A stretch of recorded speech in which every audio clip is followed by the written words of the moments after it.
Hey there, friends, enemies, and newcomers. Welcome to the debut episode of EviTalks. I'm Evelyn Goldsmith, and I'm excited to have you here with me today. As we embark on today's voyage into my mind, we're keeping things low-key and relaxed. We'll explore the broader vision of EviTalks. I'll briefly introduce myself in preparation for next week's episode, and we'll be answering the question, how do we deal with change?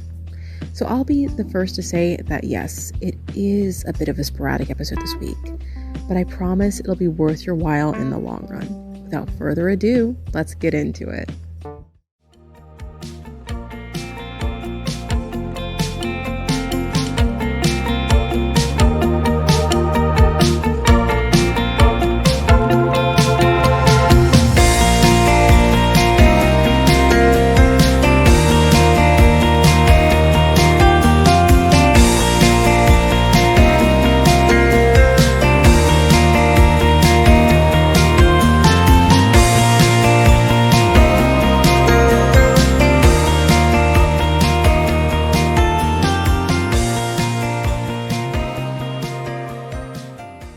Hello again, everyone. It is great to have you all listening. Thanks for stopping by to listen to my podcast episode. Since today's goal is to introduce you to the world of EviTalks, I'd like to introduce myself again. My name is Evelyn Goldsmith, but one thing you need to know about me is that I don't do formalities on this podcast. So I'd rather you think of me as Evelyn, Evie, Evie, Eve, Ava, or really any other variant form of my name, whatever floats your boat.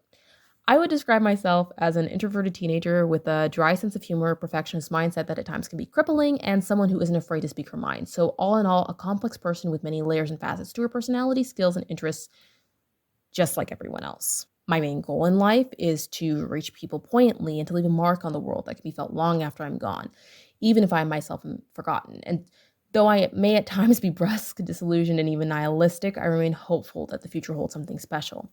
This podcast is founded on that hope. I'm sure many of my generational peers can relate to the sense of purpose and determination, but also the dread and uncertainty that come with it.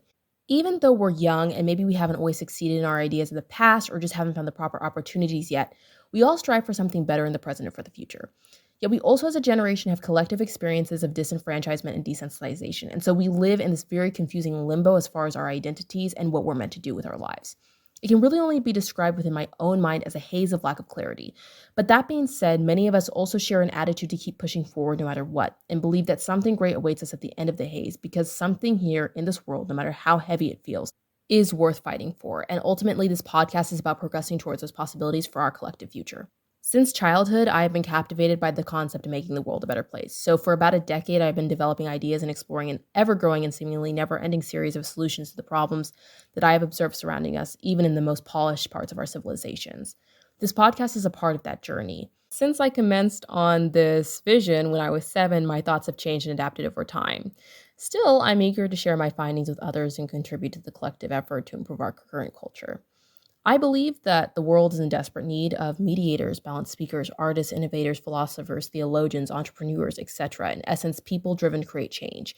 And this belief has propelled me to realize how crucial it is that we as members of society, no matter our social, economic, or ethnic origins, encourage and equip those who cannot speak for themselves and their needs, but also take the space to speak for our own.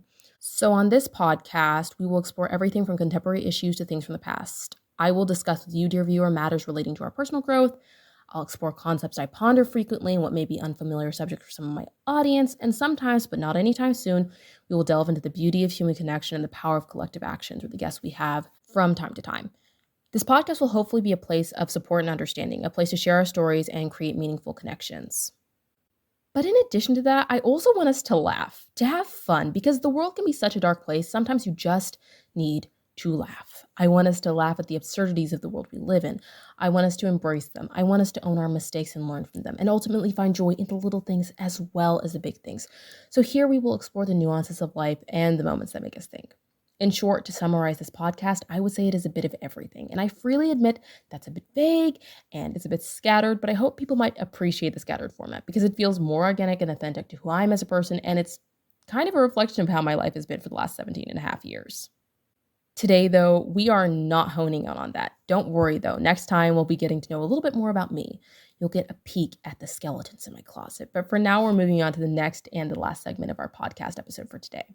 In preparation for this episode, I asked my friends and family what questions I should answer on this episode, and someone asked one that really stood out to me to answer on our inaugural episode.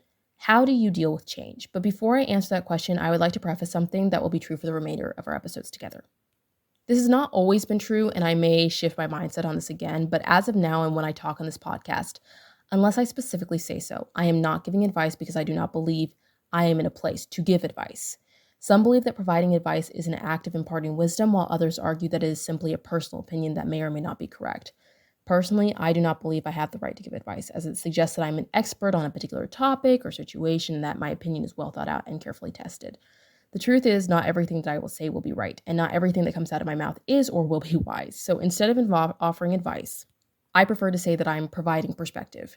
Perspective, as defined by the dictionary, is a particular attitude towards something. By offering perspective, I am not claiming to be an expert on the subject matter, but rather I am offering a certain way of looking at things. It is important to remember that everyone's experiences and circumstances are different, and what may work for one person may not work for another.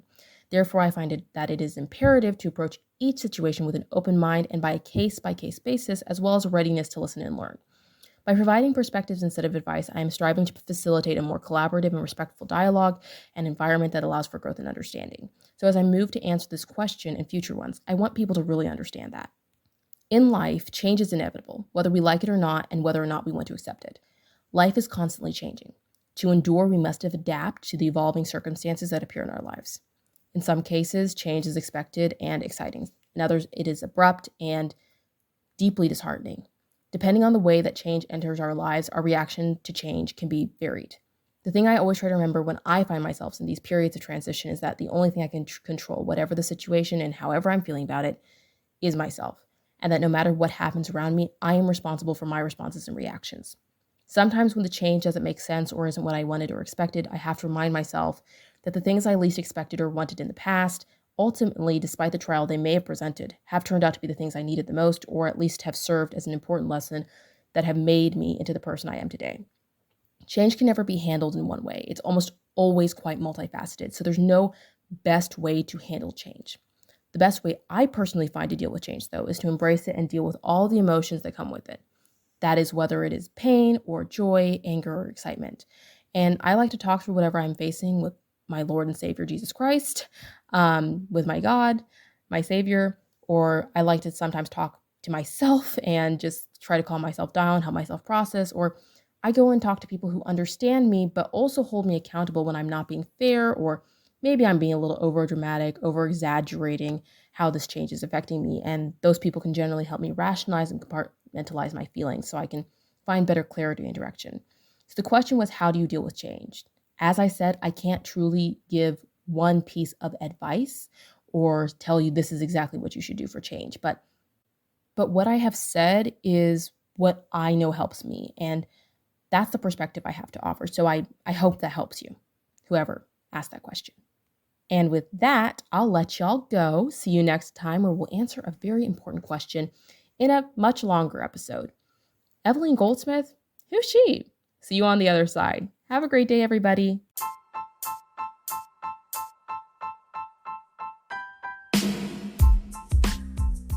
Hey, look at you, you charming individual of civilization. Thanks for stopping by and having a chat. For now, you can continue listening to my podcast, EviTalks, on whatever platform you are on, or, you can continue on with your day and leave me here by myself to be alone and bored, thinking about why I exist and also how much I want to snack right now. I really want to snack. Anyway, whatever you choose, God bless, and remember, whatever you do today, try to leave a positive influence. I'll see you next time.